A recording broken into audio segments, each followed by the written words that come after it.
We live in an era where we can edit human genes with CRISPR and print mRNA vaccines in a matter of days. But if you are bitten by a highly venomous snake today, your life depends entirely on a manufacturing process that relies on farm animals. The core recipe for the only proven cure, antivenom, was established by a French physician named Albert Calmette in 1894. The underlying method has barely changed since.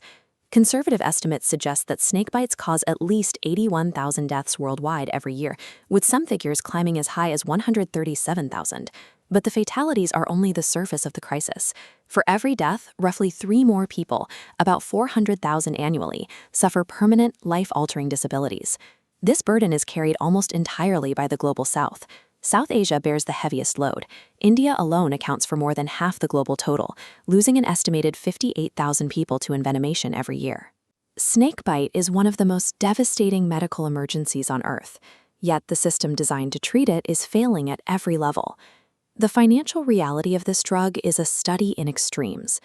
In the United States, a single vial of the antivenom Crofab lists for over $3,100. Because a severe bite often requires a dozen vials or more, patients have walked away from hospitals with bills exceeding $140,000. But in sub-Saharan Africa, the problem isn't the price, it's the supply. Pharmaceutical companies have discontinued highly effective drugs, like Sanofi's Favafrique, because the market was no longer profitable enough to sustain production. When legitimate manufacturers pull out, the market fills with cheap, fake, or biologically inappropriate products. In some cases, antivenoms designed for Asian snakes are sold to African victims, providing a false sense of security as venom destroys their bodies. How can a drug whose main ingredients are simply snake venom and horse blood trigger such total market failure?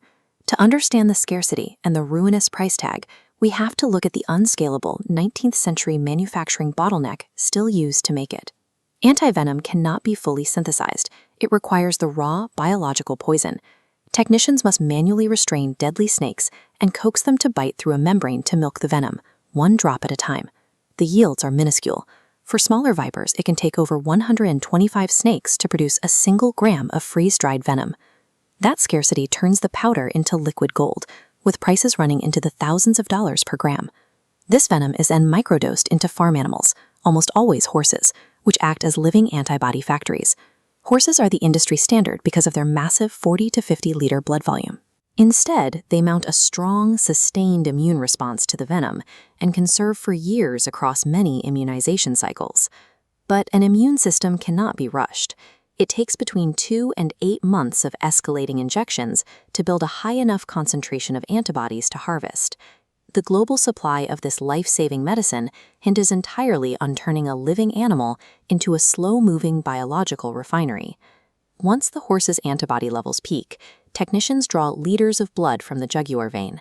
The antibody-rich plasma is carefully separated, and the red blood cells are returned to the horse to speed its recovery. To make this horse protein safe for a human, technicians use enzymes to physically cut the antibody molecule. This process snips off the bottom tail, the part most likely to trigger a dangerous allergic reaction, leaving only the 2 binding arms that neutralize the venom. Because liquid medicine requires a strict cold chain, the purified antibodies are often freeze-dried into a stable powder that can survive transport to rural clinics. This process is incredibly region-specific. Because venom composition varies by species and geography, antivenom raised against Indian snakes is often useless against African species. This 12-month manufacturing cycle, combined with complex logistics and the risk of severe allergic reactions, is the reason the drug is so easily discontinued and so expensive to buy. After 130 years of stagnation, modern biotechnology is finally attempting to replace the horse.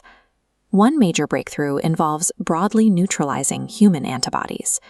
By studying the blood of a self-immunizer who survived hundreds of bites over 18 years, researchers have isolated antibodies that can bind to toxins from many different species at once, potentially providing a blueprint for lab-grown antivenom. A second strategy uses tiny oral chemical inhibitors, like varisplatib. These molecules rush through the bloodstream and bind directly to specific venom toxins, potentially allowing a victim to take a pill in the field immediately after a bite to buy time.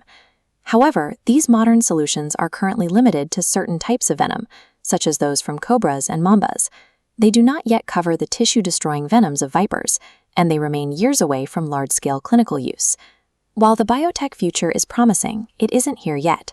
For the foreseeable future, the survival of hundreds of thousands of victims will rely on the quiet Victorian alliance of a little bit of poison and a patient horse.